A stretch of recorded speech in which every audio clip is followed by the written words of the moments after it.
Young has registered 11. Here's Scotty in the corner. Finding Kai. His teammate. That high pick and roll between Almost a patented rebound. Yeah, for sure. Pull up three again, and Gilas Pilipinas not afraid to pull the trigger. Magandang araw mga Karim! Isa na namang mainit na basketball discussion ang pag-uusapan natin ngayon. Sa kabila ng mga recent performances ng Gilas Pilipinas sa international tournaments, maraming fans ang may kanya-kanyang opinyon kung sino ang dapat manatili at sino ang dapat palitan sa ating pambansang team. Sa episode na ito, titingnan natin ang mga pangalan ng mga player na madalas mabanggit sa mga usapan sa social media. Tatalakayin din natin kung sino ang mga posibleng kapalit at kung ano ang dapat gawin ng Gilas upang mapabuti ang kanilang laro sa hinaharap. Handa na ba kayo? Tara simulan na natin!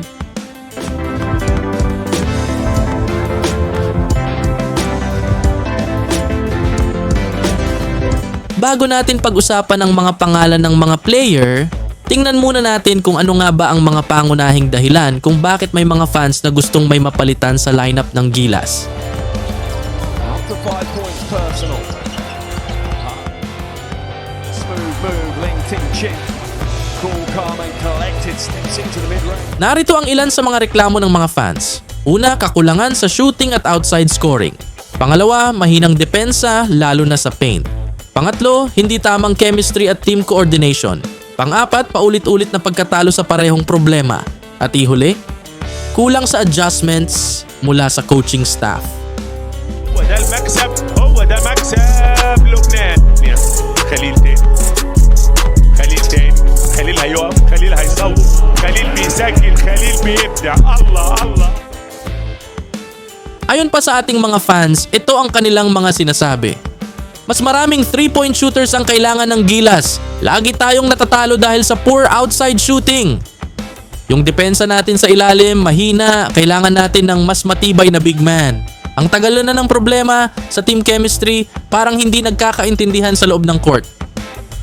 Ilan lang yan sa mga sinasabi ng mga fans. Although marami pa rin talagang flaws ang ating team, hindi natin maiiwasan isipin na magpalit na lang ng players.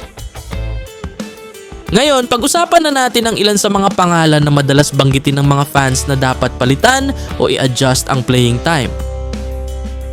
Una sa ating listahan si CJ Perez. Issue: mababa ang shooting percentage at maraming turnovers. Posibleng kapalit, mas batang shooter na may mas reliable na shooting. 박무빈 안쪽 투입 프림 직접 막혔습니다. 아반도 막아냈습니다. 야 스프링처럼 용수철처럼.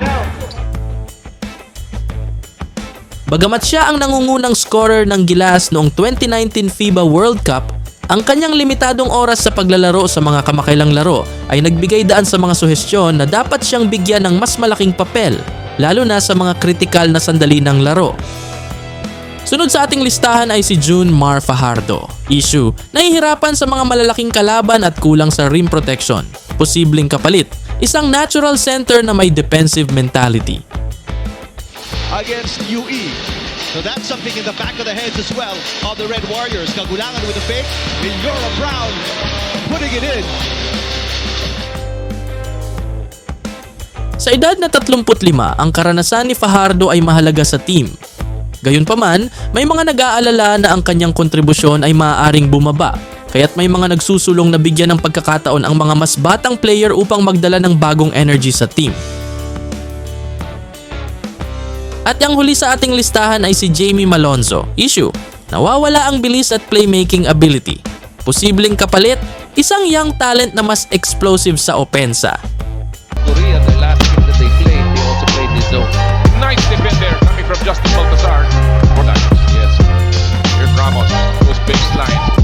Nothing there. Baltazar is given the shot. And he has that jump shot.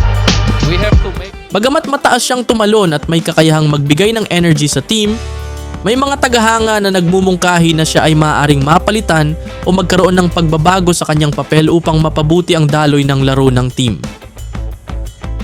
Ayon sa mga fans, dapat mas bigyan ng chance ang mga young players na mas gutom manalo at kailangang mag-adjust ng rotation.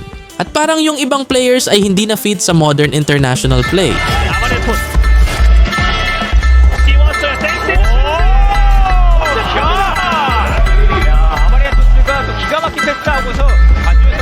Siyempre, hindi lang ito tungkol sa pagpapatanggal ng players.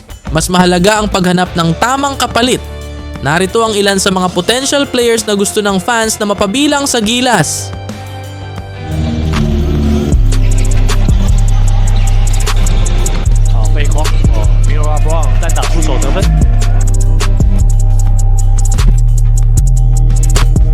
Una na dyan si Quintin Milora Brown or QMB. Maraming tagahanga at eksperto ang naniniwala na ang pagsama kay Quintin Milora Brown or QMB sa kasalukuyang roster ng Gilas Pilipinas ay makapagbibigay ng mahalagang kontribusyon sa team. Narito ang ilang dahilan kung bakit siya dapat isama. Height at defensive skills. Sa taas na 6'10", si QMB ay may presensya sa loob ng paint na makakatulong sa rim protection at rebounding, mga aspekto na kinakailangan ng Gilas laban sa malalakas na kalaban sa Asia. Competitive league experience. Nakapaglaro si QMB sa US NCAA Division Prime para sa Vanderbilt at the Citadel na nagbigay sa kanya ng mataas na antas ng kompetisyon at disiplina na maaaring magamit sa international play. Filling the center position. Dahil sa mga injury ng mga pangunahing big men tulad ni Kai Soto, ang pagkakaroon ng isang kwalipikadong manlalaro tulad ni QMB ay makakatulong upang mapunan ang kakulangan sa frontcourt ng Gilas.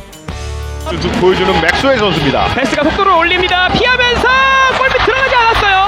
직접 리바운드. 와우! 시장에서 보시죠. 야, 지금은 좋은 기술. 좀 세자 이번에는 본인이 그런데, 마무리. 야. 와우! 저렇게 잡. Sunod sa ating listahan ay si Renz Abando. Narito ang ilang dahilan kung bakit siya dapat isama. Experience sa international na kompetisyon. Si Abando ay naglaro para sa anyang Jungkwanjang Red Boosters sa Korean Basketball League o KBL kung saan siya ay naging bahagi ng team na nagkampeon noong nakaraang taon. Ang kanyang exposure sa mataas na antas ng kompetisyon sa KBL ay nagbigay sa kanya ng karanasan na maaaring magamit sa international play. Performance in previous tournaments. Siya ay naging bahagi ng Gilas Pilipinas sa mga nakaraang FIBA Basketball World Cup na nagpapakita ng kanyang kakayahang makipagsabayan sa mga international na player at mag-ambag sa team. Ability to provide energy and defense. Kilala si Abando sa kanyang mataas na energy level at defensive prowess, mga aspekto na mahalaga sa international competitions upang mapigilan ang mga malalakas na kalaban. Finding Justin Baltazar. Baltazar, couple of box against Pascual.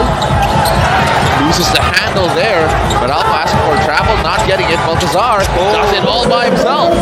That's on top of Take a look at that again. Prior to that shot, I was going to say that Pascual was winning that individual duel before Balti made that jump. At ang huli sa ating listahan, Justin Baltazar. Narito ang ilang dahilan kung bakit siya dapat isama. Size at positional ability of the big man. Sa taas na 6'9", si Baltazar ay may kakayahang maglaro bilang power forward o center na nagbibigay ng flexibility sa frontline ng Gilas. Ang kanyang tangkad at wingspan ay makakatulong sa depensa at rebounding, mga aspekto na mahalaga sa international competition. Experience sa international na competition. Nakapaglaro si Baltazar sa FIBA Olympic Qualifying Tournament at sa FIBA Asia Cup, kung saan nagpakita siya ng solid performance. Ang kanyang exposure sa mga ganitong torneo ay nagbibigay sa kanya ng karanasan na mahalaga sa paglalaro sa international stage. Professional career development.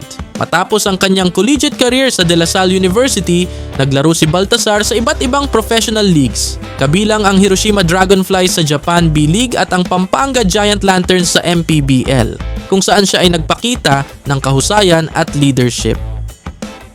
Kamakailan lamang siya ay naging bahagi ng Converge Fiber Xers sa PBA na nagpapakita ng kanyang patuloy na pag-unlad bilang isang profesional na player. Kailangan natin ng mas maraming high IQ players na kayang makipagsabayan sa international level. At mabigyan ng chance ang mga young players na gustong maglaro para sa bansa. Ang pagpapalakas ng Gilas ay hindi lang tungkol sa pagpapalit ng players. Kailangan ding may malinaw na sistema at direksyon ng team. Narito ang ilang suggestions na maaaring gawin ng Gilas Pilipinas para mapabuti ang kanilang performance. Una, mas mahabang preparasyon at training camps. Pangalawa, pagtutok sa tamang player development. Pangatlo, mas epektibong coaching at tactical adjustments. At huli ay ang mas maraming international exposure at tune-up games. Dapat hindi last minute lagi ang pagbuo ng Gilas. Kailangan ng mahabang training para maging solid ang chemistry. Importante rin ang tamang sistema, hindi lang basta kumuha ng magagaling na players. At dyan nagtatapos ang ating mainit na diskusyon. Tandaan natin na bilang fans, ang ating layunin ay hindi lang basta pumuna kundi suportahan ang ating pambansang team. Maraming salamat sa inyong panonood. I-comment nyo sa baba kung sino sa tingin nyo ang dapat palitan o idagdag sa lineup ng Gilas Pilipinas. Huwag kalimutang i-like, i-share at mag-subscribe para sa mas marami pang basketball discussions. Salamat sa inyong panonood mga ka-hoopers. Baka pwede nyong i-like ang video na ito at mag-subscribe na rin para sa mga bagong updates. Hit the notification bell para malaman nyo agad ang mga bagong videos. Maraming salamat!